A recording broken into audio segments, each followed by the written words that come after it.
disponível para as pessoas que podem entrar. Aí É por isso que eu já nem marco um dia próprio para isso, entende? Eu já deixo em aberto pra gente fazer na hora que der. Na hora que bate a sincronia, a gente se tromba e faz a reunião. Aí é bacana. Porque se tenta marcar um horário, eu mesmo acabo não conseguindo cumprir com o meu próprio compromisso. Aparece o que? Aparece que eu te convidei aí, Murilo? Vê aí pra mim. Me convidou em quê? Eu basicamente convidei a chamada, né? Mas tu tá aí, mas é pra ver como é que fica a notificação pra ti.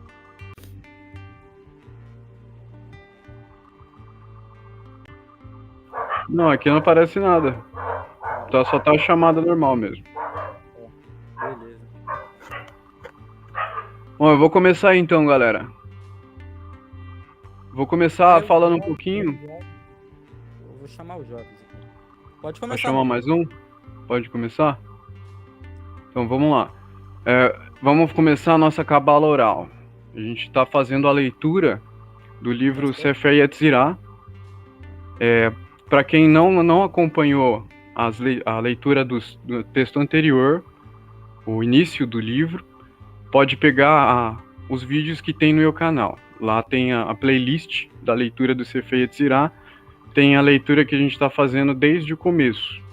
Eu faço uma leitura e, com base no que eu consigo compreender, eu vou compartilhando com vocês, vou comentando a respeito do que eu consigo entender. E eu quero enfatizar que se a gente não conseguir entender nada, não tem problema, porque é um conteúdo que ele vai se revelando com o tempo, porque a mente vai sintetizando isso com o tempo. Parece ser coisas desconexas a primeiro momento, porque isso leva tempo, leva anos e anos de absorção para a gente conseguir assimilar aquilo que a gente está pegando na teoria com o que a gente sente dentro da gente. Inclusive, é importante que a gente tenha encontros, que a gente compartilhe nossas experiências, as nossas interpretações diferentes, porque a gente consiga ter uma visão mais clara sobre a Kabbalah, porque a Kabbalah não se trata simplesmente de conhecimento teórico, ela se trata de autoconhecimento. Ela é uma sabedoria que nos leva a conhecer a natureza do ser e a natureza também do não ser. A natureza daquilo que é e a natureza daquilo que não é. Porque ela nos traz um conhecimento arquetípico, universal, né? Que se baseia no arquétipo da árvore da vida. Nada melhor do que uma árvore para conseguir explicar para nós como que funciona o ciclo da vida, né? Então, para dar uma resumida no que a gente viu na leitura anterior, aqui é esse trecho que está mostrando agora, é a parte anterior. Esse título Perscruta delas, a gente estava falando sobre... E aí, César, tudo bom? Pronto, pode continuar. Salve, César, beleza? Perscruta delas. Como é que você tá? De boa? De boa. Perscruta delas. Perscrutar uma coisa se trata da gente se aprofundar dessa coisa. Então a gente viu que é importante quando a gente observa a vida, quando a gente observa a realidade, o mundo à nossa volta, quando a gente entra em contato com alguma coisa, a gente não se limitar à superfície. Boa noite, quem está chegando. É importante a gente não se limitar à superfície. Boa noite, então é importante a gente... Opa, boa noite. A gente precisa, então, se aprofundar nas coisas. A gente tem a superfície das coisas, que é aquilo que se apresenta como uma impressão a primeiro momento, e a partir dessas impressões, então a gente precisa mergulhar nessas coisas. A gente precisa mergulhar e alcançar a profundidade. Porque alcançando a profundidade, a gente vai alcançar, então, aquilo que tem de mais profundo. E aquilo que tem de mais profundo, ela é a essência das coisas. E a essência das coisas é aquilo que não se resume na aparência. Não se trata de um fenômeno, não é algo que que tem estética, mas é algo mais profundo, é algo que é anterior, algo que é percebido através de um sentimento. E esse sentimento é que é uma essência. Ela é uma essência assim como um perfume, por exemplo, assim como uma fragrância. Essa essência a gente não vê, não enxerga com os olhos, mas a gente consegue sentir ela. Isso no momento em que a gente consegue mergulhar na profundidade das coisas, ultrapassando, atravessando a sua superfície. E aí a gente consegue erguer essa essência, consegue sentir essa fragrância. E aí, a partir dessa essência, então, que a gente vai ter uma referência a partir dessa essência, para então assentar essa essência de volta, trazer ela de volta para a base. Isso se trata do quê? De um pensamento. A gente tem um pensamento superficial, só que é a partir da reflexão, da concentração sobre esse pensamento, que é superficial, a gente consegue desenvolver várias outras formas de pensamento. E essas várias outras formas de pensamento, elas se moldam como uma nuvem, né? Essa nuvem que é como uma essência, que vem de lá de dentro. O elemento ar ser relacionado com os pensamentos, com os fluxos do pensamento? Sim, tem tudo a ver. O ar, inclusive, associado à palavra arquétipo, né? Arquétipo, que tem a ver com essas nuvens que eu falo. Estão ligadas à essência. A essência que é a natureza primeira das coisas. É antes de sua verbalização, né? E é a partir dessa percepção primeira, que está por dentro das impressões, por dentro das aparências, é que a gente consegue extrair, então, aquilo que precisa se assentar na base, para aquilo que precisa se coagular, ser registrado, ser afirmado. Então a gente tem aquilo que morre, que é a aparência, a superfície, a impressão, e surge então essa essência. E essa essência é o que vai permanecer, vai se coagular como uma estrutura óssea, como uma estrutura firme, que vai dar a base, então, para que nós consigamos agir de forma consciente. Para que nós tenhamos consciência não só das aparências, mas daquilo que está dentro de nós, daquilo que estamos sentindo, e em relação àquilo que estamos presenciando, em relação àquilo que está à nossa frente. Então, essa introduçãozinha tem a ver com o que foi visto na leitura anterior, que tem a ver com esse capítulo, com o finalzinho desse subcapítulo, que eram esses três subtítulos. Que eu tô lendo aí, parado em alguma página. Não, essa aqui eu só tô mostrando para a gente revisar o anterior. O que a gente vai ler agora é o começo desse subcapítulo, o 1.5. Aí, quem quiser ver as partes anteriores, pode ver na playlist do meu canal. Beleza? Mas aí, se quiser fazer algum comentário, complementar, ou perguntar alguma coisa, pode falar, pode me interromper. Tem pessoas que não sabem qual é o propósito dessa ligação, que é falar sobre Cabala. Então tem alegoria, sim. É muita alegoria, é muito subjetiva a associação e acabar ocorrendo, porque não estamos falando de uma linguagem popular, uma coisa de senso comum, assim, é mais da Cabala, para quem estudou, teve consciência sobre a Séfira, essas coisas assim. E aí fica de fácil entendimento, mas normalmente é difícil, fica meio confuso no começo. Em Kabbalah, o que tu puder facilitar, sintetizar, tenta fazer, deixar a linguagem mais comum possível, acessível ao entendimento dos outros, todo mundo no caso. A primeiro momento, receber o quê? Receber tudo que me refiro no cosmos, da natureza, da realidade, inclusive das pessoas. Então, por exemplo, nosso encontro, a interação entre nós, é uma forma da gente trocar informação e sentimentos. Através dessa troca, então, a gente está também recebendo. Porque ao mesmo tempo que a gente oferece, a gente também recebe. Então, eu falo, as pessoas escutam. Vocês falam, eu escuto. É uma troca. A gente está trocando informação, e a gente está trocando, além da informação, também a emoção. Essa emoção que a gente está trocando em tempo real é a energia, né? E essa energia, ela tem relação com aquilo que eu estava falando sobre essência. Essa essência... Eu queria ver o Kelevra interagir contigo na chamada para ver que dialética que poderia surgir, entende? Tá aí, Kelevra? Kelevra, tem alguma coisa aí?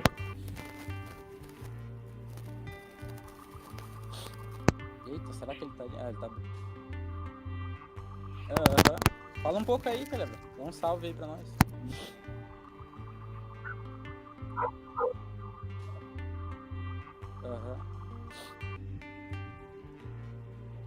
Ela é boa, cara. Aí,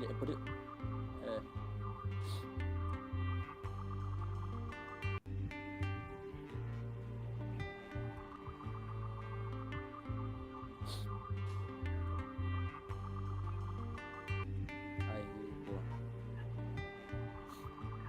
Queria ver ele falar.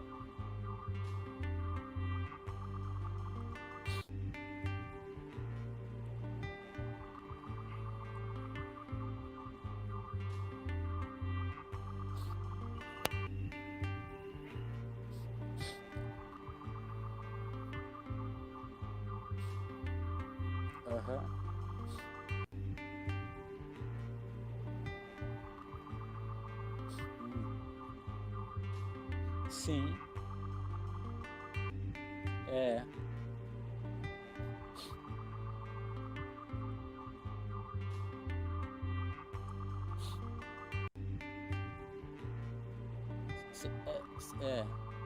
Deixa eu falar um negócio aqui, ó. Você tá vendo da visão analítica da psicologia? Ah, entendi. E a do Jung.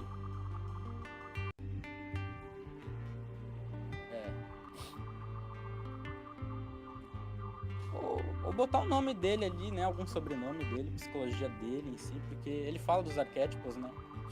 Ele não quis?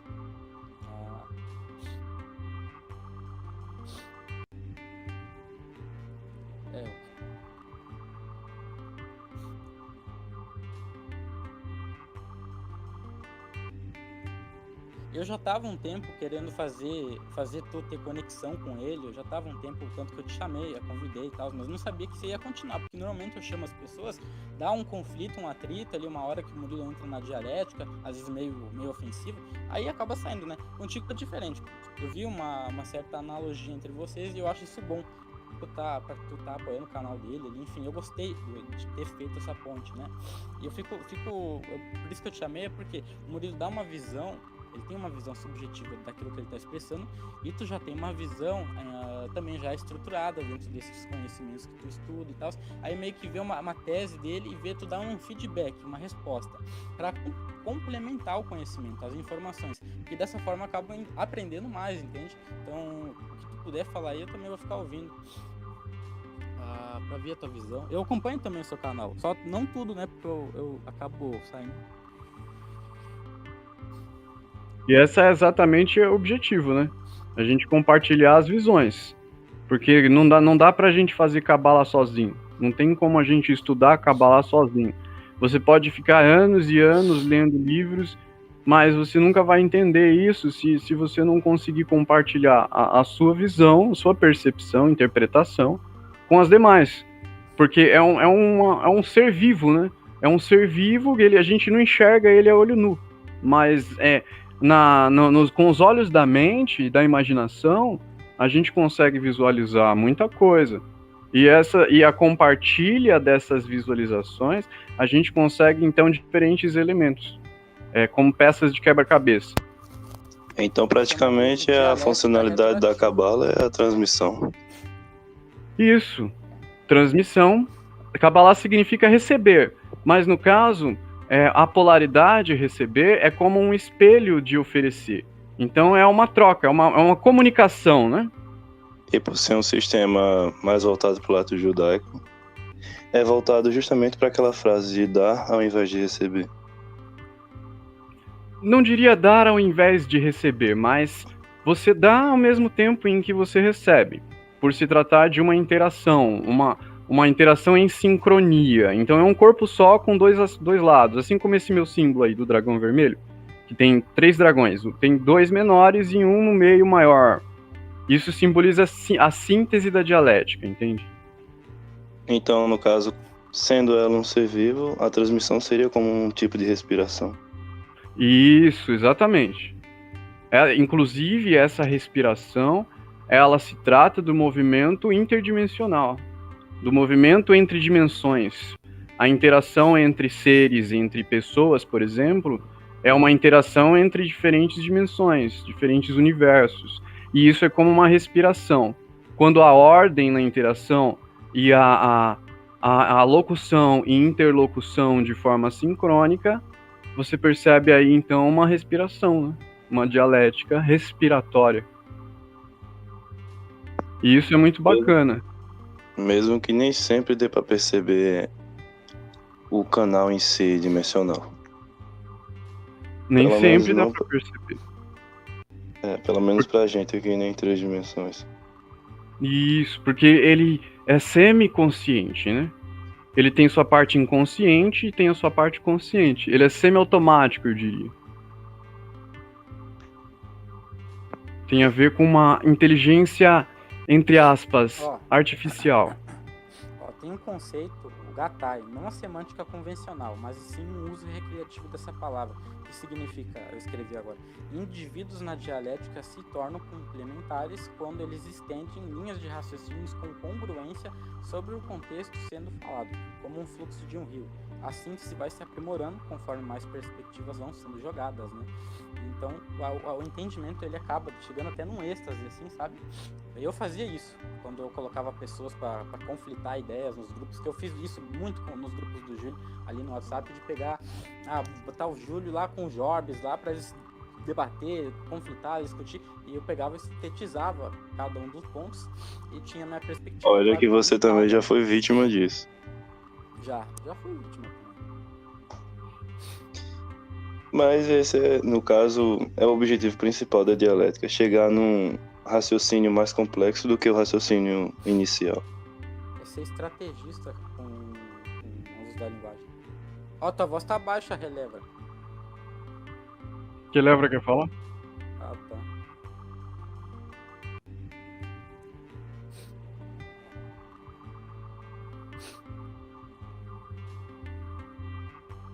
Sim. Tese, antitese, síntese, né?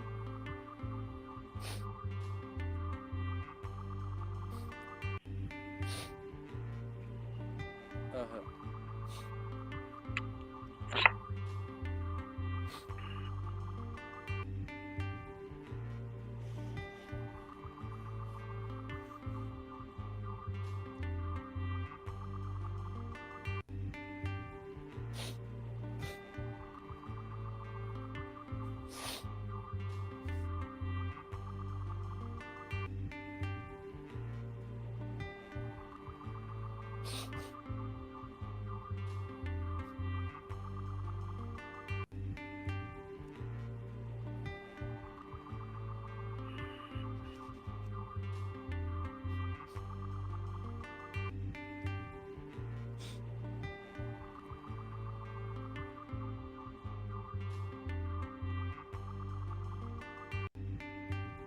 Sim.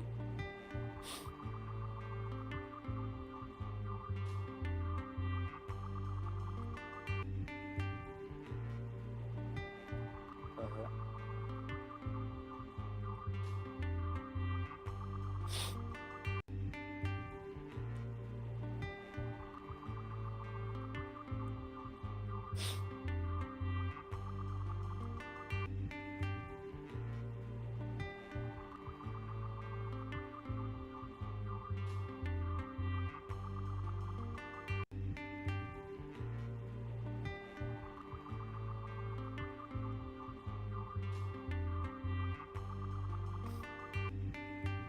E é interessante que você usou aí 3 elementos, né? Você usou o elemento da consciência, o elemento da história e o elemento do espírito.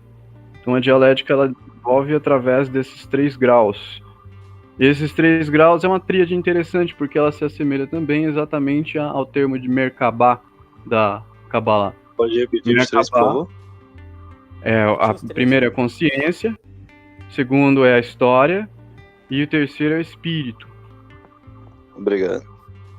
Isso tem relação com o consciente, o subconsciente e o inconsciente. Então, a dialética, ela é como uma espécie de reflexão, porque é um tipo de espelho, porque através da reflexão você consegue sintetizar os opostos e gerar um terceiro novo, e a partir daí você espelha novamente o terceiro e ad infinito. E com isso, então, você consegue ramificar a consciência como uma árvore. Assim como ela se ramifica na raiz, no solo, ela se ramifica também através da sua copa. E essa relação é interessante porque ela vai desenvolver a consciência. Essa ramificação, ela chega em um limite, o limite do consciente, saca? A parte de vigília, a parte consciente da mente, ela tem o seu limite. Aí ela bate nesse limite e aí começa a entrar na questão histórica. A questão histórica que já é uma questão subconsciente, porque a gente já começa a acessar a informação e começa a imaginar essa informação. E essa imaginação começa a gerar, então, as analogias. E aí a gente começa a interpretar essa informação. E essa interpretação ultrapassa as limitações da lógica. E esse ultrapassar das limitações da lógica é que possibilitam, então, a ultrapassar da consciência. Ou seja, ultrapassar do consciente. E isso vem muito através do simbolismo. Então, o simbolismo, principalmente das letras, por exemplo. As letras são símbolos. E a gente está lendo um livro de história, por exemplo. A gente está pensando e está imaginando e acessando essa realidade que é uma realidade analógica. E aí a gente vai desenvolvendo esse mundo. Porque é como se fosse um mundo astral, né? Um mundo imaginário, um mundo fictício. Só que baseado no quê? Nos símbolos que a gente está acessando da realidade. Então a gente está interpretando a história. E aí a gente vai ramificando esse mundo, a gente vai construindo esse mundo. Esse mundo que é como um labirinto. Conforme a gente vai colonizando esse mundo, a gente vai aprendendo a navegar nele, o que não é fácil, que não é nem um pouco fácil, exatamente por conta da dimensão superior, que está acima dele, que é a terceira. Que é a que a gente começa a acessar quando a gente chega nas limitações desse mundo. Quando a gente chega nas limitações da história, nas limitações do subconsciente. A gente começa a perceber que o que a gente consegue acessar da história não se trata da realidade, mas sim de impressões. Ainda são impressões. Apesar de serem mais profundas, apesar de ultrapassarem o indivíduo, ultrapassarem a consciência, ainda são limitadas. E a gente precisa, então, desenvolver para a terceira dimensão, que é essa terceira dimensão do espírito. Esse terceiro plano dimensional do espírito, que já não se trata de um plano subconsciente. É um plano mais profundo, que é o próprio inconsciente. É um plano que não tem consciência, porque ele não tem forma, ele não tem limitações, ele não tem como verbalizar isso, porque se trata de sentimento, que inclusive são as forças de essência, as forças arquetípicas que a gente vai conseguindo acessar através do simbolismo que a gente conseguiu na dimensão histórica, né? Mas então, tudo no isso... caso, jogando isso para a Cabala, a parte da dialética, da transmissão, seria a raiz, a base? A base da transmissão, sim. A base, porque a transmissão ela vem a partir daquilo que fica na superfície, né? Fica nas copas, nos ramos, naquilo que é visto. Então, o que é visto é a parte consciente. Só que a base, as raízes, elas vão ultrapassar o consciente. Elas ultrapassam o consciente, chegam no subconsciente, ultrapassam o subconsciente e chegam até o inconsciente. Que é aonde e o que seria isso que atravessa todos esses três? Isso que atravessa é a dialética. essa dialética que a gente pode simbolizar ela com uma serpente. Entendi, rastejando pelos A três. serpente em si, como você interpreta a questão da serpente? Tu tem até uma tatuagem de serpente. A serpente, ela simboliza essa dialética exatamente pelo seu serpentear, pelo seu fluir de um lado e do outro. Ela vai para um lado e vai para o outro. Então ela não fica rastejando de linha reta, ela não anda em linha reta. Ela vai serpenteando, ela vai buscando o caminho, e isso se assemelha a uma raiz, né? Você olha uma raiz de uma árvore, uma raiz de uma planta, você vê que é como uma serpente que vai em busca da água. Ela vai em busca da vida. E ela faz isso como? Ela vai para um extremo e depois vai para o outro extremo. Ela não vai até o final, ao infinito, em um único sentido, em um único extremo. Ela chega em um limite e ela retorna. E isso é uma analogia, pode ser feita uma analogia com a dialética do pensamento, com a reflexão do pensamento. Porque ele faz isso através de uma caixa de espelhos. Ele fica refletindo as formas. E ele reflete exatamente a essência que vem lá do inconsciente. Porque o inconsciente, que a gente não consegue verbalizar, é a nossa impressão primeira, é a nossa primeira percepção de realidade. Essa primeira percepção de realidade, que inclusive pode ser chamada de Lúcifer. Lúcifer, o primogênito, portador da luz. Essa luz, que também é uma serpente, que é exatamente essa luz que vai serpentear, ela é de onde surge toda a realidade, inclusive a história, inclusive o passado, inclusive o futuro. Fazendo analogia também com a serpente, por ser no inconsciente a percepção primeira, ela é mais complexa.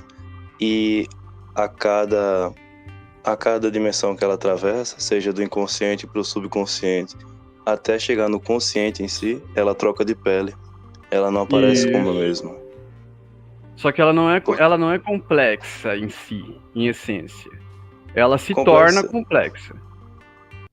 Bom, a informação contida no inconsciente, vamos dizer assim, a pele que ela aparece no inconsciente não é a mesma que ela aparece no consciente. Ela troca de pele. Então, a pele já não é o inconsciente. A pele não é a cobra, né? A pele é a superfície. Então, a pele é a aparência que ela toma. Conforme ela se move, ela vai trocando de pele e mudando de aparência. Aí a gente volta naquela questão da impressão. Isso, perfeito. A pele da cobra é exatamente a impressão que a gente tem da coisa. A impressão da realidade. E ela é cheia de escamas, não é? Exatamente. Cheia de cores. E essas cores, essas escamas, elas confundem, elas vão iludindo e elas vão se movendo. Só que elas ficam para trás. A serpente, ela continua fluindo e elas vão ficando para trás. Essa pele se trata dos extremos. E esses extremos da dialética. Que inclusive tem a ver com o jogo da política, né? De direita e esquerda. Então, a serpente, diferente da parte consciente, ela ultrapassa isso e ela consegue mergulhar naquilo que há entre os extremos. Ela consegue alcançar o meio termo de tudo. Ela consegue alcançar o eixo, o centro. Esse centro é o centro da roda. Da roda que a cultura oriental chama de roda de Sansara. Esse centro da roda, como o eixo da roda, ele possui uma força gravitacional neutra. Ele não possui resistência gravitacional, então ele não possui a limitação, ele não possui limitação do tempo. Não possuindo limitação de tempo, ele não possui limitação de espaço, não possui limitação de forma, não possui limitação nenhuma. Então não é verbal. E é por isso que eu falei para você que ele não é complexo. Então, a essência não é complexa, ela é simples. E ela é a coisa mais simples que existe. ela é tão simples quanto a fome, por exemplo. Isso Mas porque a impressão Pode que o falar. indivíduo tem sobre ela pode parecer tornar ela complexa, não é mesmo? Como se fosse uma Exato. capa ilusória. Sim, é o que acontece. Ela vai complexando. Aí se tornam complexos. Esses complexos são circuitos, e esses circuitos formam a personalidade. Eles formam a nossa máscara, aquilo que a gente aparenta ser. Só que na realidade, esses complexos, eles são emaranhados de informação que são já impressões de reflexão sobre o que é. Porque aquilo que é não pode ser verbalizado, porque a verbalização ela já é uma espécie de distorção, é uma espécie de cocriação. A essência daquilo que ela é a origem. E a partir dessa origem, a partir desse sentimento primeiro, que a gente pode chamar de instinto, a gente tem a reflexão. A gente vai refletir e a partir dessa reflexão a gente gera então essas impressões que se transformam em memórias. Então a personalidade que nós temos, as máscaras que nós vestimos, elas são na verdade bolhas de memória. Então eu tenho uma visão de que eu sou o Murilo e que eu nasci em tal época e que eu vou morrer em tal época. E eu estou limitado nessa bolha de informação, nessa memória. Só que eu posso passar essa memória. Porque essa memória, ela já surgiu como uma reflexão sobre o que eu sinto em tempo real. Porque a realidade, ela não tem forma definida. A forma da realidade, ela é multiformal, é como se ela tivesse todas as formas simultaneamente. Então é como se fosse o caos em si. Por isso que as mitologias todas, elas vão sempre buscar o Deus primeiro, criador de tudo, a origem de tudo, como o caos. Só fazendo analogia dessa forma, a forma serpenteia. A forma é a impressão da serpentear. Porque o serpentear em si, ele também não é definido, né? Porque ele não serpenteia só para um lado e para o outro. Esse para um lado e para o outro é uma dimensão de algo que acontece em infinitas dimensões. É como a gente diferenciar a partícula da onda na física. Então você tem a partícula que ela é ou não é, e você tem a onda, que ela pode ser e pode não ser, porque ela é e não é ao mesmo tempo. Entende? Ela serpenteia em todas as dimensões. Isso tem a ver com o conceito de onipotência, onipresença e onisciência. Esse conceito de onipotência, onipresença e onisciência tem a ver com a sincronicidade do giro da roda. Então você tem uma força gravitacional extrema nas personalidades, no parte consciente, só que você tem uma liberdade total e infinita no eixo da roda. E você tem os raios dessa roda, que eles conectam o eixo com a superfície. Você tem o símbolo, que através de sua analogia, através de sua alegoria, através do seu significado simbólico, ele consegue conectar a nossa parte que é consciente, individualizada, daquela parte que é inconsciente, que é uma parte unificada. Ô Murilo, falou pode falar. sobre a palavra personalidade, é correspondente ao que eu estava falando aqui agora. Eu mandei umas mensagens no grupo Dragão Vermelho, ó, já vou responder aqui. Dá uma lida. Ali na primeira parte que eu peguei uma ilustração dos arquétipos de personalidade, das probabilidades de personalidade, eu queria que você lesse essa questão aí e ver o que tu entendeu e falar na sua forma de entendimento na ligação aqui. E aí, arquétipos das marcas, é esse? Tá aqui, ó. Tá um ponto aqui, ó. Tá sábio, rebelde, mago, herói. Aqui, ó. Tem um ponto, ó. Mandei mensagem do Dragão Vermelho. Inocente, explorador, sábio, rebelde, mago, herói, que eu escrevi. cuidador, criador, governante, amante, bobo da corte, cara comum. Então, essa parte Ó, exterior. lá embaixo que eu escrevi ali, ó. Aí você lê. Isso, de certa forma, são elementos de um único indivíduo, não é mesmo?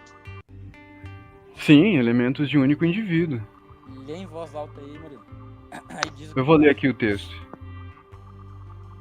O arquétipo, que se repete em distintas Pera aí, eu já variáveis. volto, tá? Só vou uma ligação aqui, tá? Já volto, pera aí. Tá, enquanto isso eu vou ler, você já conhece o texto, né? O arquétipo, que se repete em distintas variáveis, distintos contextos, vendo por uma visão panorâmica, se parece uma estatística. Visão panorâmica, personalidades, probabilidades de relações, tipos de personalidades, tipologia, padrão. Vou reduzir a fala para sintetizar melhor e permitir uma facilitação na linguagem. Dentro da perspectiva de previsibilidade, o jogo das interações são como padrão A, X, padrão B, igual um possível resultado previsível. Possível se trata de possibilidade e não exatidão, pois é relativo, por depender do contexto e a subjetividade. Padrão YX, padrão Z, igual tem uma previsibilidade, pois nos padrões se engloba todos os traços da personalidade, seu limite, seus traumas, sombra e o nível de lucidez do indivíduo consigo mesmo, o que permite se desenvolver por conta própria. Senão fica em looping. Mas, um exemplo clichê, vou usar a astrologia convencional. Não a sigo, mas é uma forma de analogia. Signo Libra, traços, justiça diplomática com signo Virgem, perfeccionismo, detalhismo. Esse símbolo aqui tem a ver com signos, né? São 12 no total, não são? Aqui, ó, tá dividido em 4, 3 em cada um dos 4. Esses 4 aqui são os 4 elementos do fogo, terra, ar e água, são os signos. E os signos é interessante porque signo é a impressão, né? A gente tem a parte consciente da mente que percebe os signos. Então, são as letras, são as formas, são as cores, até os sons em si. Eles são signos, né? Então, por exemplo, sábio, explorador, inocente, a gente consegue perceber através de signos. Então, como que a gente vai conseguir, por exemplo, entender o que é a sabedoria? Porque sabedoria, em sua essência, ela é algo abstrato. Ela não é algo concreto. A gente não consegue ver, não consegue tocar, não consegue enxergar. Mas a gente consegue acessar essa coisa. Essa coisa que é uma essência, ela tem a sua natureza primeira, ela pode ser percebida através dos signos. Então, através das palavras, através das formas, das imagens, a gente consegue construir o quê? A gente consegue construir alegorias. Essas alegorias que são histórias. Essas histórias com E também podem sim ser histórias com H. Histórias que contam o nosso passado, por exemplo. Porque o que é o nosso passado? O nosso passado, ele vai surgir como uma reflexão da nossa natureza. Então, a nossa parte consciente, ela tenta entender o que nós somos, entender de onde nós viemos, entender para onde nós vamos. E como que ela faz isso? Através da reflexão das memórias. Então, através da criação desses signos, através da criação dessas impressões, dessas interpretações. Então, ao mesmo tempo em que a gente está desenvolvendo a nossa consciência e ramificando ela para a história, estudando essa dimensão histórica, essa dimensão aparentemente ainda exterior, então, na verdade, a gente ainda está refletindo sobre si próprio. Porque toda a história que a gente estuda, o mundo que a gente investiga, que a gente tenta entender, esse mundo, na verdade, surge como uma reflexão. Então, essa reflexão surge no nosso consciente a partir desses signos. Só que esses signos que surgiram na nossa visão, na nossa audição, no nosso tato, no nosso paladar, eles vieram através de símbolos. E esses símbolos, eles vêm no nosso subconsciente. E aquilo que aparentemente está fora, na verdade, são projeções. Projeções daquilo que a filosofia chama de arqué. Arqué pode ser relacionado analogamente à Arca do Pacto, por exemplo, que os judeus falam. A Arca do Pacto, que tem a ver com o sentido, o significado de convenção. É por isso que a Kabbalah, ela não pode ser estudada sozinho, porque sozinho a gente tem unicamente a reflexão da consciência. Na nossa personalidade individual, a gente sozinho só consegue refletir a informação consciente, que é uma bolha, é uma bolha de memória. Então a gente precisa dos símbolos, a gente precisa ultrapassar os símbolos através da interação com os outros. E essa interação com os outros, ela exige, então, uma arca do pacto. Kelevra tá falando?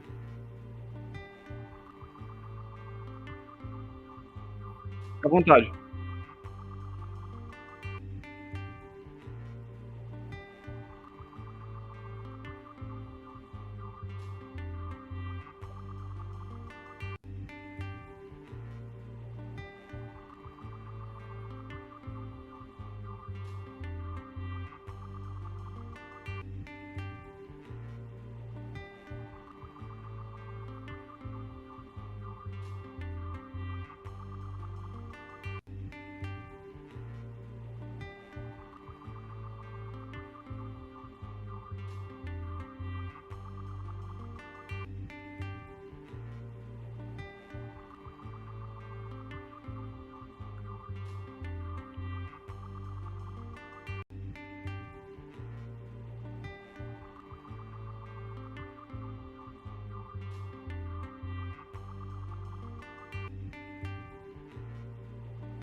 Eu diria que a intenção da ciência convencional, ela tenta paralisar a realidade. Ela tenta criar uma espécie de fórmula que explique toda a realidade. Só que ela quer explicar toda a realidade, um todo, de forma estática. Só que não tem como você dar uma fórmula que explique toda a realidade de forma estática. Porque a realidade, ela é algo que se desenvolve, algo que se retrai. Ela muda, ela se transforma. Só que essa transformação é permanente. E isso é algo permanente, algo que não muda. Ou seja, é um paradoxo. É uma mudança que não muda. E isso tem tudo a ver com o que a gente chama de inconsciente. Tem tudo a ver com o que a gente chama de primeira percepção, de origem da realidade, de caos. Porque o caos é o que une vida e morte, o que une os opostos, o que une os diferentes pedaços da verdade. Porque consciente é o que de onde a gente consegue tirar a palavra ciência, de consciência. Então a ciência que possibilita a consciência, ela está limitada ali exatamente nessas impressões. E o que eu diria? Que isso não é uma limitação da ciência. Eu diria que isso é uma característica fundamental, essencial e necessária da ciência. Porque é através dessa característica rígida, limitada na lógica, que ela consegue construir, através de suas impressões, instrumentos que são eficientes na transformação da realidade. Então, a gente consegue, através das impressões criadas, a gente consegue ter uma espécie de caminho já feito por um cientista no passado, e que a gente pode reproduzir isso através de uma técnica. Inclusive, a gente falou isso numa das reuniões que eu participei com você, sobre a técnica. Então, aí é que vem a produção da técnica. A ciência, como uma criadora de instrumentos da consciência, ela cria esses instrumentos que chamamos de técnicas, que são caminhos de manifestação de realidade. Por exemplo, uma cadeira é uma realidade, certo? É um objeto concreto. Só que a sua origem, por exemplo, uma cadeira de madeira, vem de uma árvore. Então ela não era uma cadeira. Mas aí eu posso me utilizar de uma técnica para me cortar essa árvore, mover a madeira, trabalhar essa madeira, pregar, colar, lixar, envernizar e criar uma cadeira. Eu peguei a origem, que vem de uma fração do caos, que é uma árvore, e eu consegui moldar essa árvore. Através do quê? Através do instrumento criado pela ciência. Mesmo que uma cadeira que seja rústica, criada por um indígena, por exemplo, ela é sim um fruto científico. Porque a ciência, ela se baseia exatamente nos signos que a mente conseguiu criar, concretizar e registrar como memória. E esses signos registrados como memória, ela consegue organizar como um texto, como uma história. E essa história se torna uma espécie de script, uma espécie de circuito, uma trilha que me possibilita refazê-la de forma mais fácil, de forma mais simplificada. Então é para isso que serve a consciência, porque o nosso corpo que possibilita que a gente vive nesse mundo tão complexo... Uma cadeira, não? Perdão, pode falar. Fala de novo. Não, é que você disse que é para isso que serve a consciência. Só que você estava falando de cadeira. Aí eu não entendi. Você não entendeu a parte da cadeira? Não. Você estava falando de cadeira, né? Usando ali como uma metáfora, algo semelhante. Aí depois diz que é para isso que serve a consciência. Sim, a Aí consciência... Deu sentido. A consciência consegue construir uma cadeira. Ah, entendi. Essa é a relação.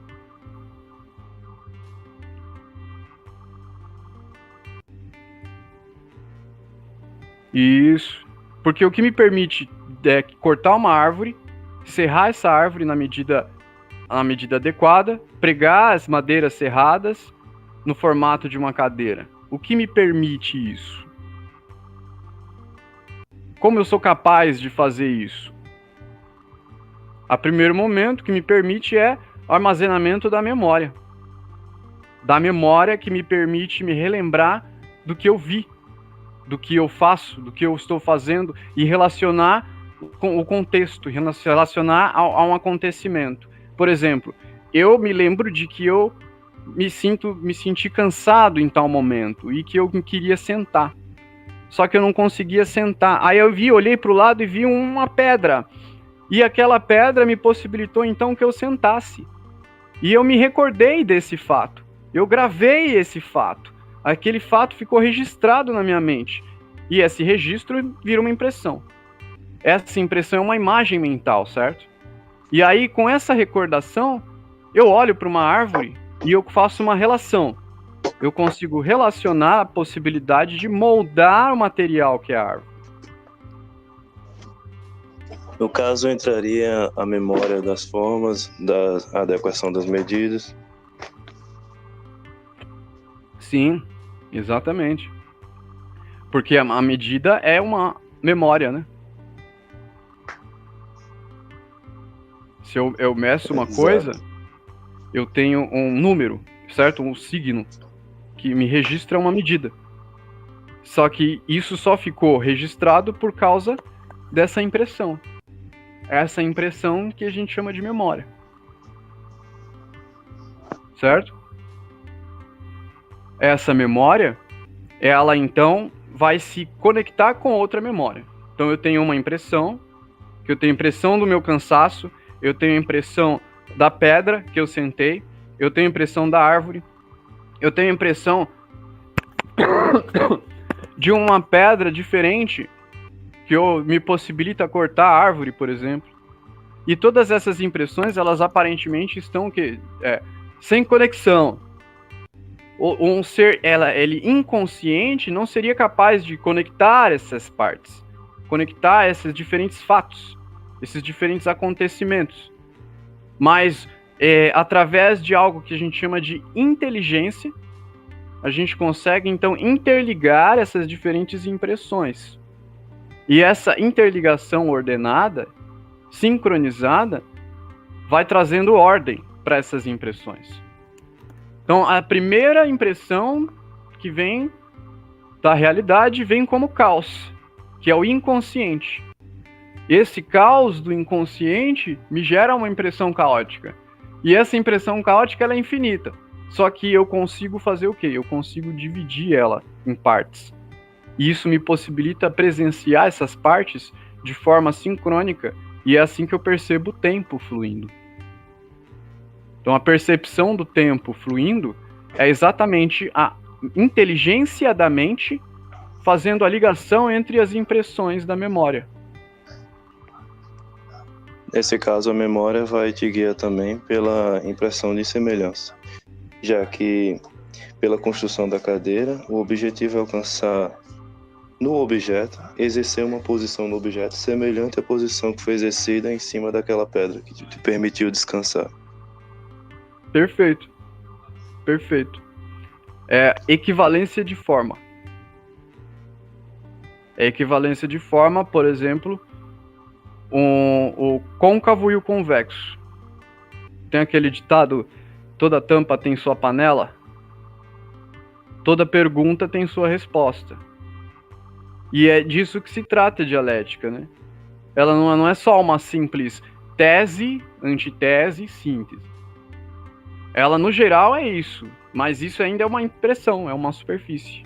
Porque me utilizando desse instrumento, dessa técnica de dialética, eu consigo, então, investigar até o mais profundo de qualquer coisa. Eu consigo investigar, mergulhar e descobrir o mais profundo da natureza de qualquer coisa. Porque aí eu vou conseguir fazer, então, a relação entre as coisas. Eu pego uma coisa que parece tal coisa, que combina com tal coisa, eu junto, vira outra coisa que combina com tal coisa, e isso tem a ver com a lógica, né?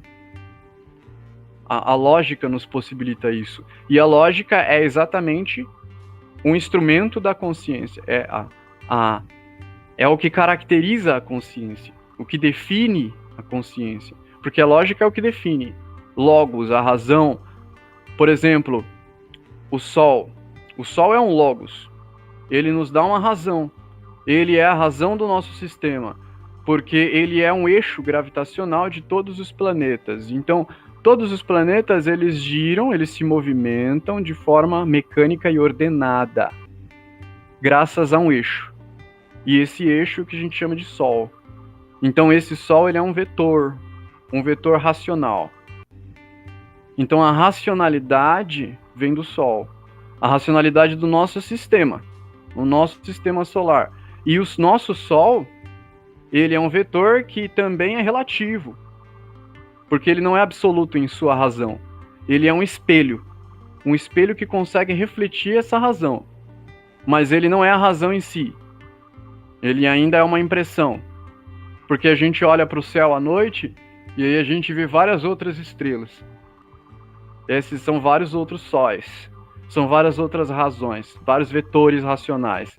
Então são diferentes equações, diferentes formas de construção da verdade, da realidade.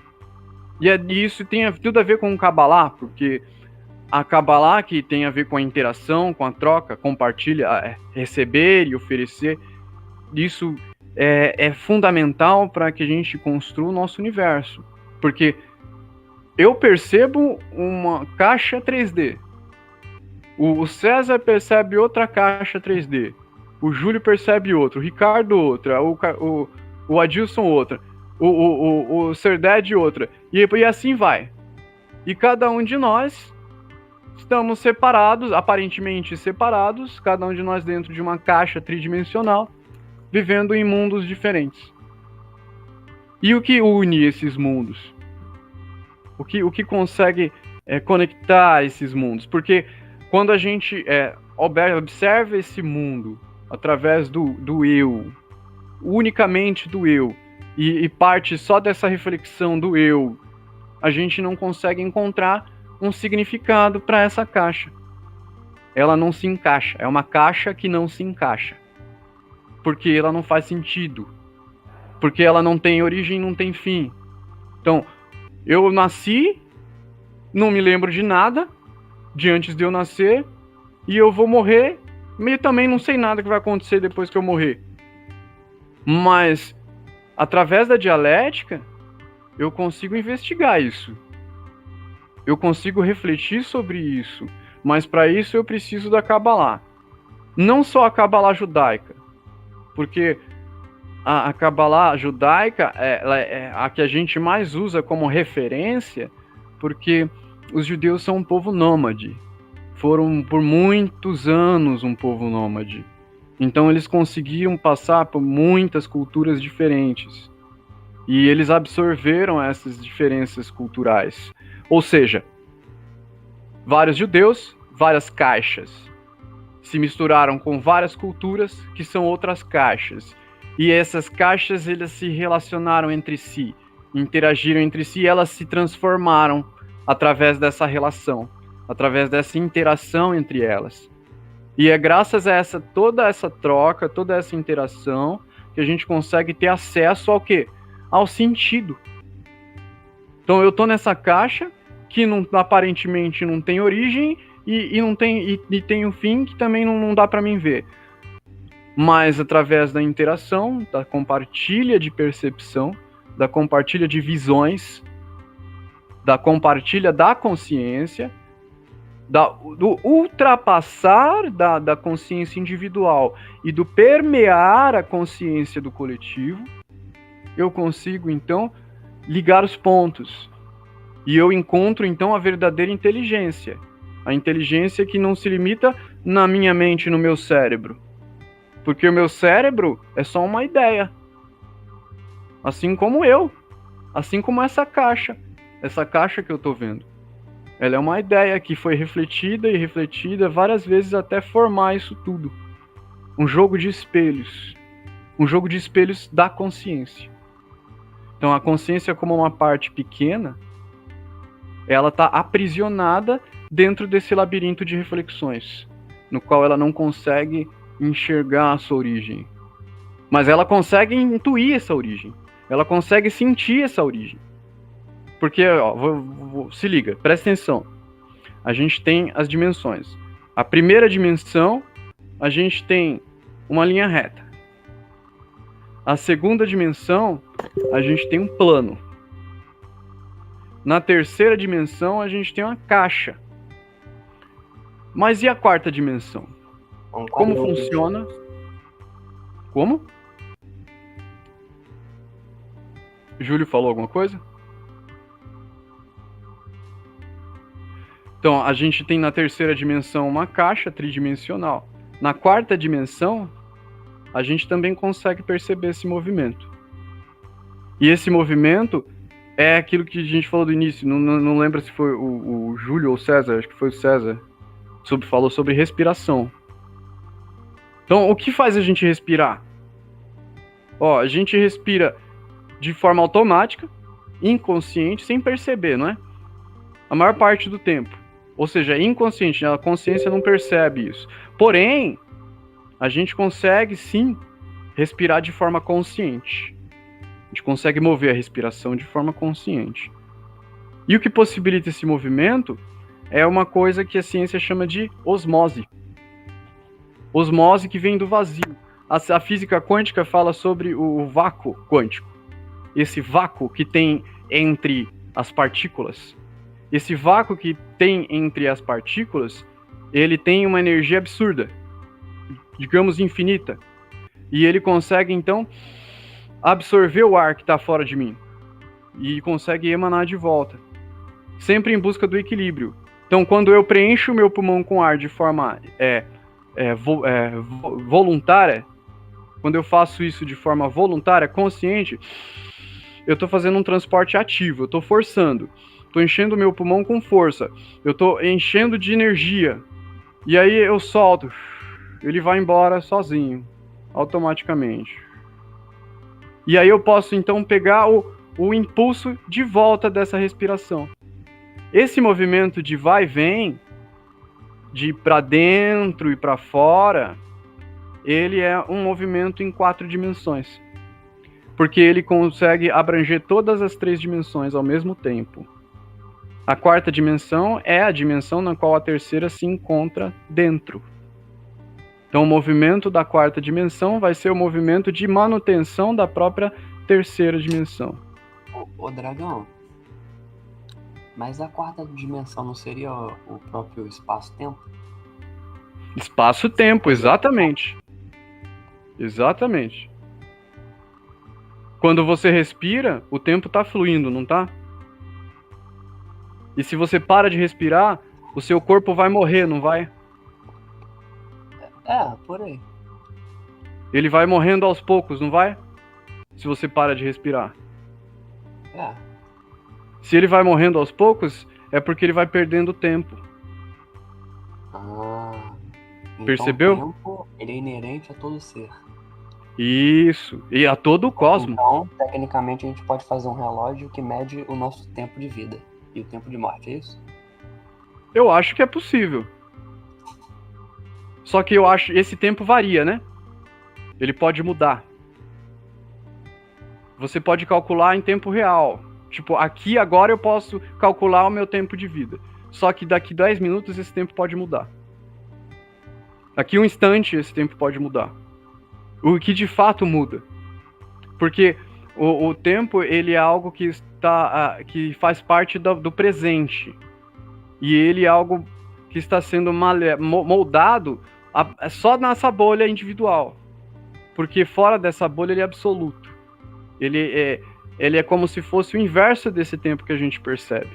Então, se a gente percebe esse tempo fluindo de forma sincrônica, ordenada, fora dessa bolha do consciente, ele também flui, só que de uma forma desordenada, de uma forma caótica. Então, Quando eu estou respirando, eu estou absorvendo o tempo, e quando eu estou expirando, eu estou expelindo o tempo. E isso tem a ver com o mito lá dos hindus sobre o Brahma, Deus Brahma, que ele respira, ele absorve todo o universo e depois emana todo o universo. Então tem o nascer e o morrer, o despertar e o adormecer, tem o amanhecer e o entardecer, tem o desabrochar e o morrer da flor. Então quando a gente olha uma flor desabrochando de dentro para fora, a gente está vendo o movimento do tempo. A gente está vendo o movimento da quarta dimensão. E esse movimento a gente consegue sentir também. Porque quando a gente respira, a gente consegue sentir o oxigênio, o ar com oxigênio, né? O oxigênio é só uma parte do ar, mas a gente sente o ar. O ar que vem do plano arquetípico, plano essencial, o plano original. E aí a gente consegue então absorver esse tempo. Por isso que a gente precisa do ambiente. E a gente precisa não só desse ambiente, mas esse ambiente à nossa volta, que é um negativo do indivíduo, precisa de outros ambientes, precisa de outros universos, ou seja, precisa de outros indivíduos. Precisa da interação, da troca, da compartilha, da memória, da interação, não só da informação, mas do fluxo emocional. Porque quando a gente está interagindo, quando a gente está conversando com a gente está trocando emoções. E essa troca de emoções, ela também é o fluxo da quarta dimensão. Porque é um fluxo de tempo. E é um fluxo de vida. Porque vida é tempo, tempo é vida. Entende? Bem, basicamente considerando todas as características de espaço e elementos espaciais, alternância de tempo e característica temporária, daria sim para fazer a manutenção na terceira dimensão, já que praticamente tudo funciona por deslocamento temporário através de espaço, então daria sim para fazer uma manutenção. Sim, uma manutenção perpétua. E o que isso significa? Você sabe? Manutenção perpétua é uma vida eterna.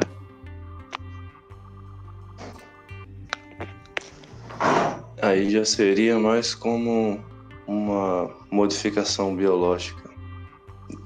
Sim. Mutação. Mas a biologia também depende da física. Sim. E a física é a linguagem, né? Não, física não é linguagem. Matemática Não? é linguagem. A matemática é a linguagem que a física usa. E o que é física? Tudo isso. Ih, rapaz, aí tu me complica. Física vem de physis. Os filósofos antigos estudavam a physis. Você tá na A physis postura antiga... relativista? Você tá na postura relativista aí ou não? Eu entendi agora só, não sei o que você tá falando. Não, é de fato, a física, ela vem... o significado de física é physis. A physis é o que estuda a natureza. Aham, entendi já. Entende? Esse estudo da natureza, esse estudo é uma linguagem, assim como a matemática. Então a física, ela é uma linguagem. Então, por exemplo, para mim conseguir fazer uma engenharia genética no meu DNA, eu precisaria utilizar a física. Só que eu não usaria só a física. Não seria capaz de fazer isso só com a física. Eu precisaria sim da física, precisaria da biologia, precisaria da medicina, precisaria da matemática. Eu ia precisar de um todo. De um todo. De todas as ciências. Só que como eu vou fazer isso sozinho? Não há como eu fazer isso sozinho. Porque é muito complexo. Então eu precisaria do quê? Dos outros. E como que eu consigo, então, me conectar com os outros para que todos nós possamos trabalhar em um único sentido? Trabalhando todos nós em um único propósito. Porque trabalhando todos nós em um único propósito, Então, cada um de nós consegue fazer uma parte e consegue resolver qualquer problema. Isso é algo absoluto, certo? Porque eu sou limitado como um indivíduo. Só que Condição social. Condição social. Eu, como indivíduo, estou em contexto social. Basicamente, não dá pra fazer uma molécula de água só com oxigênio. Não. Eu vou precisar de hidrogênio também. Tá, mas não basta só hidrogênio e oxigênio.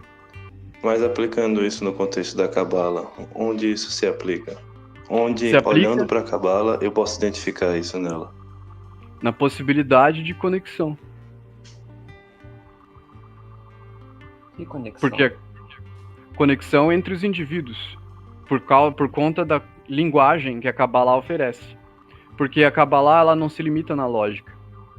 Ela ultrapassa o consciente, ela se utiliza dos símbolos e alcança por meio de suas alegorias, por meio de suas histórias, ela consegue acessar outros patamares de inteligência. Tem como colocar a imagem da Cabala aí no vídeo? A Da imagem árvore da da árvore. vida? Isso. Vou pegar aqui. Árvore. A Kabbalah, ela nos possibilita a conexão das personalidades. Então, como a convenção, por exemplo, a comunidade científica, que consegue construir um acelerador de partículas, que é algo absurdo, eles só conseguem fazer isso graças à conexão entre eles. E isso é Kabbalah. Essa conexão que eles fazem entre si é uma Kabbalah. Bom, na real, eles conseguem fazer isso porque eles estão sendo pagos para isso, né? Sim. E o dinheiro que une eles é uma espécie de ídolo. Eles formam uma cultura que tem a sua linguagem, tem os seus ritos, e tem o seu culto, e tem o seu ídolo. Alguns trabalham ali pelo dinheiro, outros trabalham pelo conhecimento. Cada um vai ter o seu interesse, entende? E isso são ramificações. São diferentes ramificações que, se você for se aprofundando, você vai chegar tudo em uma coisa só. Em uma vontade só. Então, uma pessoa que age por dinheiro, outra pessoa age por tesão, a outra age por amor, a outra age por misericórdia, a outra age por ódio. E por aí vai. São várias personalidades sendo movidas por diferentes forças. Só que essas diferentes forças, elas são exatamente o serpentear da serpente que eu estava falando antes. E por que eu uso a serpente, uma fábula? Tá, aí é que entra aquilo que o Kelevra falou de eu parecer um jovem místico. Por que eu falo com uma linguagem mística? Não é uma linguagem mística. É uma linguagem alegórica. A alegoria. E essa alegoria é o que me possibilita desenvolver a inteligência. Ultrapassar as limitações da lógica. As limitações do consciente. Porque se eu usar só lógica, se eu usar só matemática para tentar explicar, eu vou explicar a minha visão da matemática. A forma que eu compreendo a matemática. Eu não vou conseguir explicar o que é toda a matemática. Mas eu consigo compartilhar o que eu sinto. Não consigo compartilhar o que eu consigo construir na minha mente. Por exemplo, o que eu idealizo. Mas eu consigo compartilhar a essência que me possibilitou essa construção. A semente. Então eu não preciso passar todo o conhecimento. Eu não preciso passar toda a informação. Eu não preciso escrever livros e livros. Eu posso fazer isso simplesmente compartilhando a semente daquilo que me possibilitou alcançar aquela visão. Então eu alcancei um insight, uma visão. Puta, eu descobri algo que, se eu tiver a ajuda de tantas pessoas, eu vou conseguir fazer algo muito foda. Mas eu não consigo compartilhar, percebe? Isso não acontece só comigo, acontece com todos nós. No entanto, eu posso compartilhar a semente. E a semente vem através da fábula, através da alegoria. Essa alegoria, ela pode ser refletida e refletida e refletida e refletida e pode ser reaplicada em diferentes contextos, gerando diferentes interpretações. E isso só é o que possibilita o surgimento de uma cultura. Então você chega em um lugar com pessoas estranhas que vivem uma cultura diferente, elas vão falar com a alegoria delas, elas vão usar a gíria delas, vão usar a linguagem delas, porque elas tiveram um contexto específico, tiveram uma vida específica, viveram de um jeito específico. Então só elas têm aquela visão. Então eu não vou conseguir ter uma visão clara daquilo. E isso se aplica à comunidade científica, por exemplo. Também se aplica não só à comunidade científica, mas à comunidade filosófica, também à psicologia, também à medicina, e também a outras culturas que às vezes nós subestimamos, por exemplo, a cultura indígena, com suas diferentes etnias. E eles têm uma linguagem que a nossa visão parece uma cultura leiga, uma cultura primitiva, mas essa visão primitiva é baseada nos nossos preconceitos, nas nossas limitações de interpretação daquela cultura. Porque a gente não consegue entender, compreender o que eles sabem de fato, o que eles experienciaram através de tantas gerações, o conhecimento que eles acumularam, a sabedoria que eles acumularam. Porque às vezes uma pessoa te fala horas e horas e horas e você não entende nada. Por exemplo, eu aqui falando, posso estar falando aqui, o pessoal está ouvindo aqui por mais de uma hora, não está entendendo nada. Aí chega um senhor mais experiente que eu, por exemplo, fala uma frase. E com essa frase você entende tudo. E com essa pequena frase você consegue fazer muito mais do que faria com todas aquelas horas de discurso. O Ricardo digitou umas coisas ali no grupo. Vamos ver. Ricardo. Eu uso valores para me comunicar. Acho que isso me permite decodificar. Usar o plano que tem os laços coletivos especiais. Exatamente, valores. Valores, eu diria que pode ser aquilo que relaciona as pessoas. Relaciona o que possibilita a interação. Então, por exemplo, as pessoas que se unem por dinheiro, elas se unem por um valor. O valor capitalista, o valor do capital. Então é um valor que as une, percebe? Então são as várias caixas, vários cubos que estão sendo ordenados e direcionados, norteados por um valor que a gente chama de capital. Esse valor, que a gente chama de capital, ele também é um ídolo. Por que é um ídolo? Porque ele é o foco da fé das pessoas. Certo? O foco da fé. O que é o valor? Aquilo que eu dou valor. É o que eu valorizo. E o que eu valorizo é aquilo que eu deposito minha fé.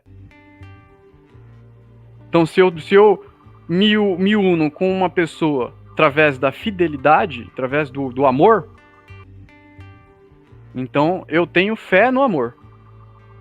E o amor se torna um valor para mim. E esse valor, então, se torna um norte. Se torna uma entidade inteligente capaz de nortear seres conscientes. Essa entidade, ela é subconsciente. Ela não tem uma linguagem lógica. Por isso ela não consegue interagir com a gente igual a gente interage entre nós, vivos. Ela tem uma linguagem simbólica. Ela é viva. E ela interage com a gente. Por exemplo, o capital. O capital é uma entidade que é alimentada com a energia da fé das pessoas e ela ganha vida, ela ganha inteligência. E ela se utiliza dessa inteligência, se utiliza da memória de todas as pessoas que estão conectadas a ela.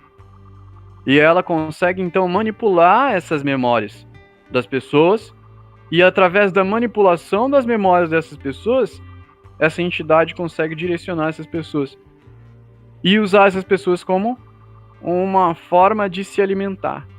Porque quando ela ganha energia suficiente para tomar autoconsciência, o primeiro impulso da entidade é sobreviver. E esse primeiro impulso vai gerar o instinto animal na entidade. E esse instinto animal de autopreservação vai querer fazer ela comer. E ela vai querer comer através daquilo que ela já se alimenta. Então, se as pessoas estão alimentando ela daquele jeito, estão depositando sua fé no capital e investindo, aí a entidade capital vai se viciar nisso e vai começar a manipular as pessoas para que elas alimentem ela cada vez mais.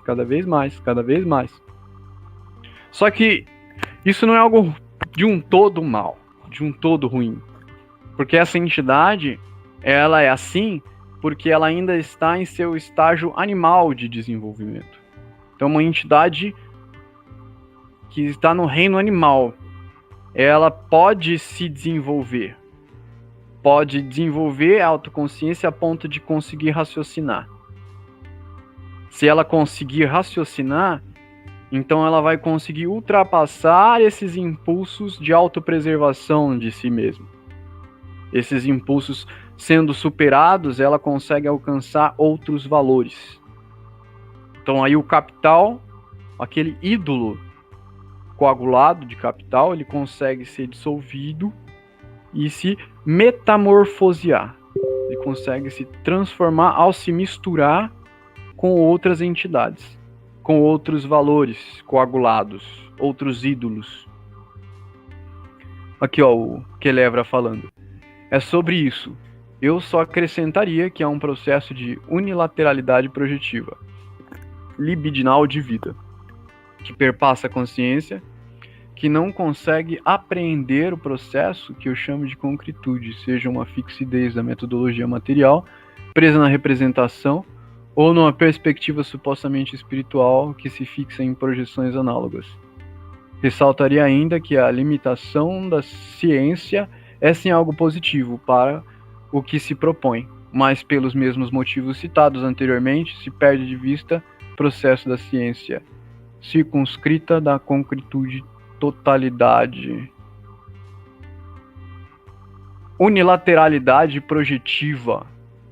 Sim, essa unilateralidade projetiva tem a ver com a polarização extrema, né? Tem a ver com a idolatria. Eu estava falando do valor que ele é alimentado até se tornar um ídolo. Quando o valor é alimentado até se tornar um ídolo, ele se coagula. E esse coágulo é a materialização dessa unilateralidade.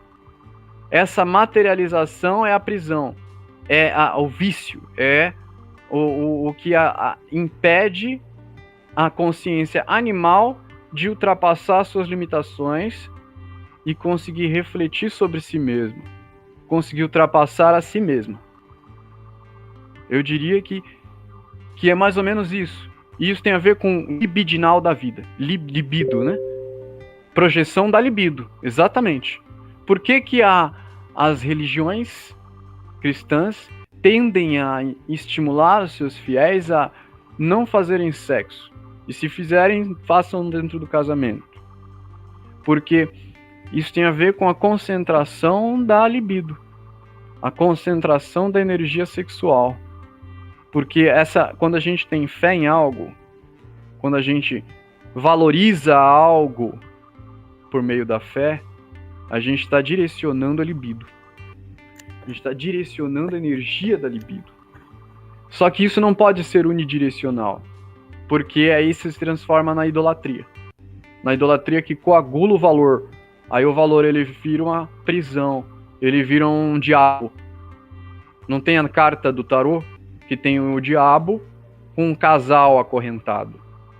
Esse casal acorrentado pelo diabo representa as paixões. As paixões que são a unilateralidade, unidirecionamento projetivo libidinal. Ou seja, a idolatria. Por exemplo, eu estou apaixonado por uma pessoa e eu acabo me aprisionando. Isso é uma prisão libidinal. É uma idolatria. Eu estou direcionando através da fé. Então, a atração foi tanta que eu me iludi com as impressões. Eu tive impressões e essas impressões me fizeram idolatrar aquele valor. Ou seja, eu superestimo um valor e esse valor superestimado se torna um looping, um vício. E aí eu fico repetindo aquele mesmo caminho várias e várias e várias e várias vezes. É a repetição da técnica. E isso é exatamente o que acontece no capitalismo. A repetição da técnica. Capital para gerar capital, que gera mais capital, para gerar mais capital, para investir em capital, para gerar mais capital, para produzir mais capital, gerar capital, investindo em capital, para poder investir em capital. Percebe? É um looping. É um looping. Esse looping é um vício, é a idolatria, é um ídolo, é uma entidade coagulada.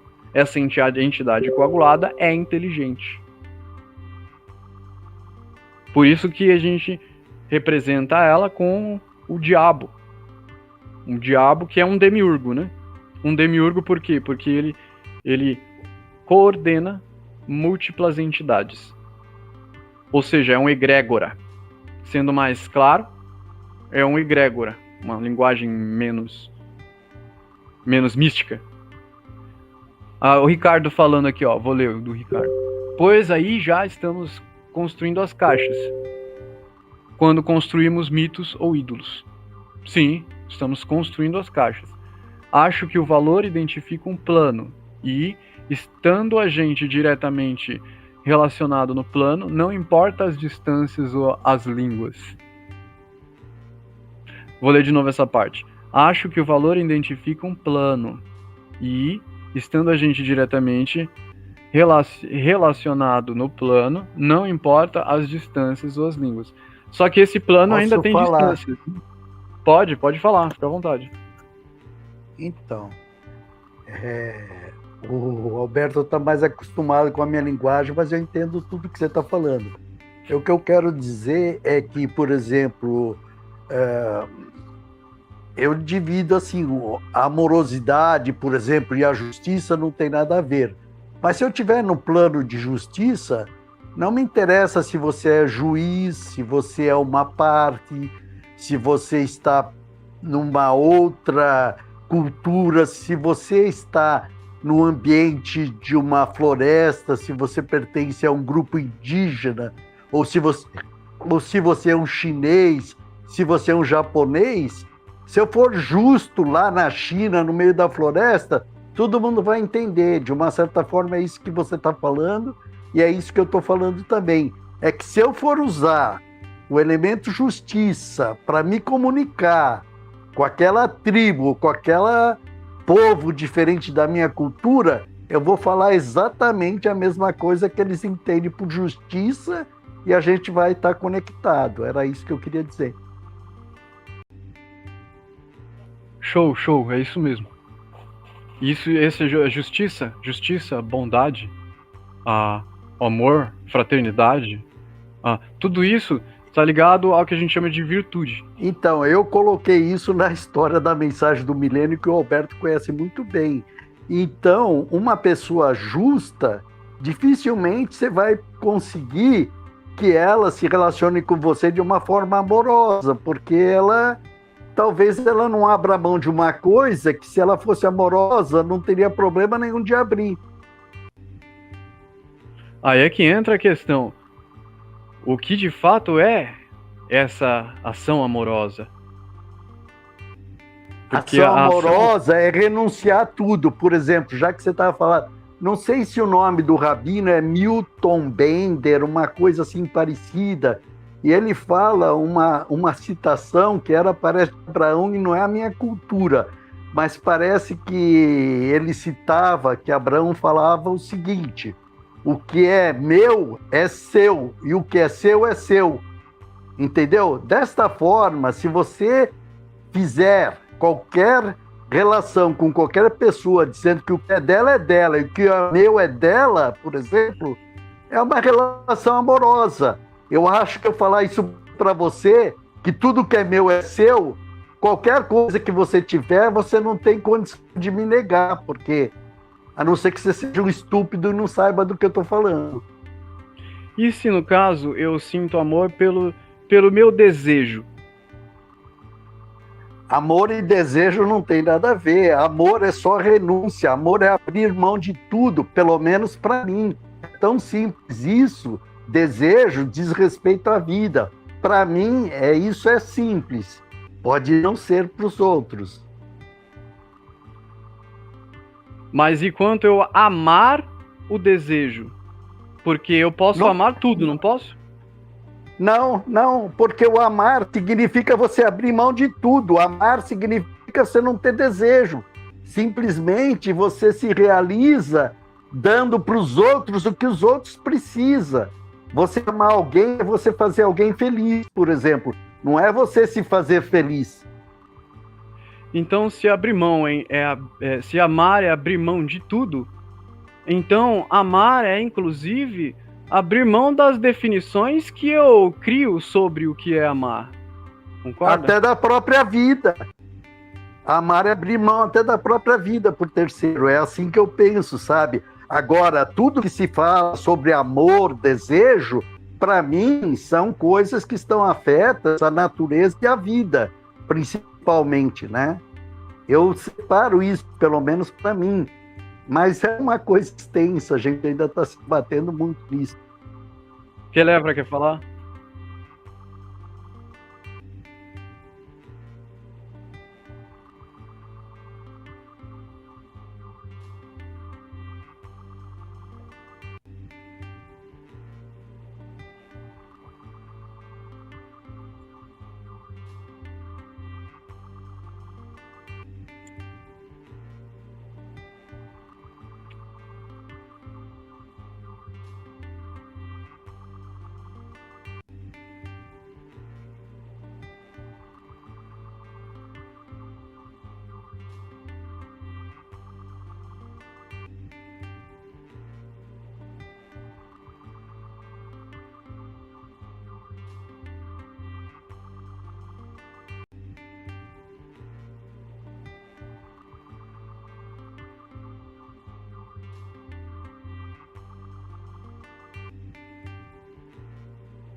Força bruta.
O que eu quero acrescentar é essa questão do unidirecionalidade, da paixão, do desejo, que une dois corpos e depois separa, que é uma força dupla, né?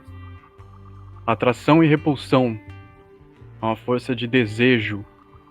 Esse desejo, ele não é o amor, né? Assim como o Ricardo disse, existe diferença entre o desejo e o amor. Só que esse desejo, ele é um fenômeno. Ele é uma impressão. É uma impressão que fica. Essa impressão que fica é exatamente a unidirecionalidade dessa essência que a gente chama de amor. E o que ela é em sua natureza? A sua natureza é exatamente a dupla força do desejo em sua neutralidade. Então você tem a atração e a repulsão em neutralidade. Ou seja, aquela força que gera a atração entre dois corpos é o que a gente chama de gravidade, que é exatamente associado ao termo Kundalini. E a gravidade em seu estado neutro, ela é um estado de amor. Por quê? Porque expande em todas as direções, pelo seu múltiplo direcionamento. O arquétipo que simboliza esse sentimento de entrega, esse sentimento de sacrifício é Jesus, o mais famoso atualmente. Porque ele é o símbolo do sacrifício. Porque ele não unidirecionalizou a sua libido para uma única pessoa, nem para uma única família. Também não foi para um grupo. Também não foi para uma cultura, nem para uma nação. Mas, na sua história, ele se sacrifica por todos. Ele se sacrifica de forma multidirecional. Então, ele direciona a sua luz em todos os sentidos, assim como o sol. E isso tem tudo a ver com o casamento das polaridades, com a união dos opostos, a união do macho e da fêmea. Só que o macho e da fêmea não só no seu aspecto carnal, no seu aspecto físico, mas no seu aspecto mental, no seu aspecto consciencial. Então você tem um aspecto consciente e um aspecto inconsciente. E é esse processo de desenvolvimento que vai da impressão que surge, que é o desejo erótico mesmo, até o ágape, que é o sentimento de amor, ele também é simbolizado pelo crescimento de uma semente. Então a gente tem uma semente que é uma coisa só, né? Ela é unidirecional, então toda a energia é direcionada para a semente. Ela está só absorvendo, ela está só desejando. Ela está só desejando e recebendo, absorvendo. Então é uma parte do processo. Então ela vai absorvendo a luz, vai absorvendo os nutrientes da terra, ou seja, ela absorve tanto de cima quanto de baixo. Ela recebe dos dois lados. E aí ela vai florescer. E quando ela floresce, ela vai então gerar frutos. E aí então ela vai oferecer. Só que ela não vai oferecer só para uma semente. Ela vai oferecer para muitas sementes. E ela vai oferecer para tudo, para todo o contexto em que ela está inserida. Então é o desenvolvimento do desejo, que busca só uma impressão, que busca só uma única direção, que é atraída pelo ídolo, até o momento em que esse desejo se encontra um beco sem saída.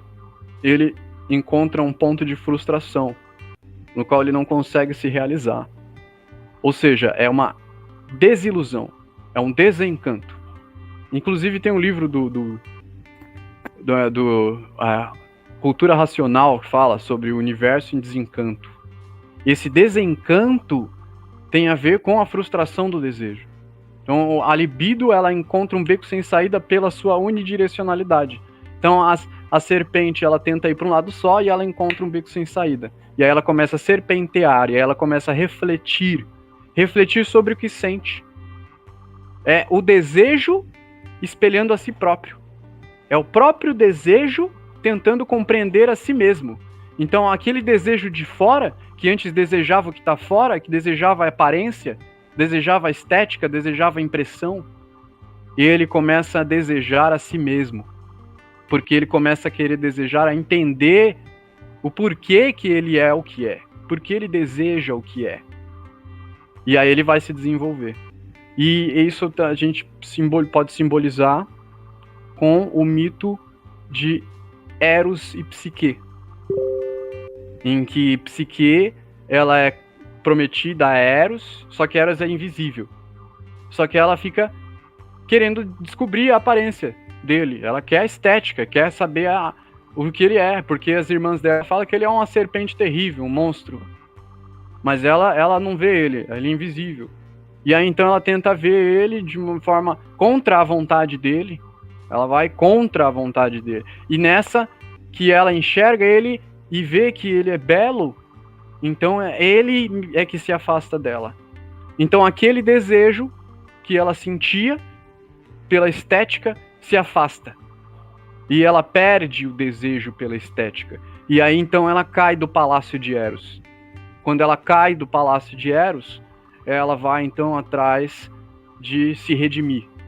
Ela vai atrás da mãe de Perséfone, que é Deméter, e aí ela pede conselho para Deméter para saber o que ela pode fazer para recuperar Eros, recuperar o desejo. E aí ela vai passar por toda uma epopeia semelhante aos trabalhos de Hércules e tal. E aí quando ela consegue passar por todos esses trabalhos, que inclusive representam o movimento através dos 4 elementos, das 4 direções, então ela consegue de novo resgatar essa relação com Eros. Só que Eros já volta nessa relação não invisível, né? Ele volta com a sua estética. Só que ela não vai mais se iludir e se frustrar com a estética, porque agora ela conhece a profundidade. A profundidade que ela conheceu através do caminho que ela fez durante a redenção. A redenção da sua traição, da traição contra a vontade de Eros. E aí eles se casam. Esse casamento de Eros e Psique representa a alma, representa a nossa consciência. E Eros, o nosso desejo, nosso instinto, o desejo erótico.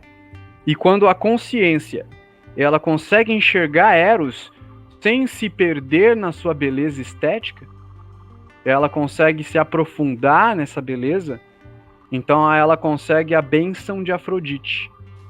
Porque antes, quem acaba, de certa forma, atrapalhando, entre aspas, a relação entre Eros e Psique é Afrodite, que é a mãe ciumenta. Só que quando a Psique consegue alcançar a profundidade de Eros amadurece e se transforma em ágape. E aí vem a bênção de Afrodite. Afrodite que vem com a sua beleza. Só que essa beleza de Afrodite não se trata mais de uma beleza erótica. Ela vem como uma beleza mais sutil. Essa beleza sutil que é do amor ágape. O ágape que faz o sacrifício, que faz a entrega. E essa entrega na Kabbalah a gente chama de Tiferet. Tiferet é o sol do self. Na psicologia junguiana, o self é o verdadeiro eu, a verdadeira natureza do ser, que ela é uma natureza andrógena. Andrógena porque ela une os opostos, ela une esses extremos, é o centro da cruz. E esse centro da cruz é o caminho da serpente, o caminho de Psique, o caminho da consciência. É o destino da consciência, né? Bom, agora já são quase 9 horas, né? Eu vou finalizar, porque agora já está tarde. E eu gostaria de saber o que vocês acharam, se vocês têm mais algum comentário, se vocês têm algo a perguntar. Fiquem à vontade, eu vou dar uns segundinhos aí para vocês.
Mais alguém quer falar mais alguma coisa?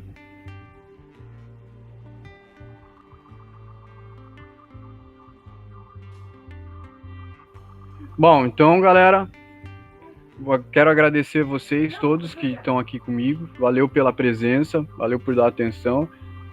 A conversa que a gente tem, para quem não conseguiu entender muito o que a gente estava falando, não tem problema. A gente pode se encontrar de novo fazendo outras reuniões. E conforme a gente vai interagindo, a gente vai se entendendo aos poucos. Porque, como eu disse, somos diferentes universos. E é a interação que vai criando, em tempo real, a linguagem necessária. Então, diferentes universos exigem diferentes linguagens. E essa linguagem é construída em tempo real. E é isso, galera. Uma boa noite para vocês e até a próxima. Tchau, tchau.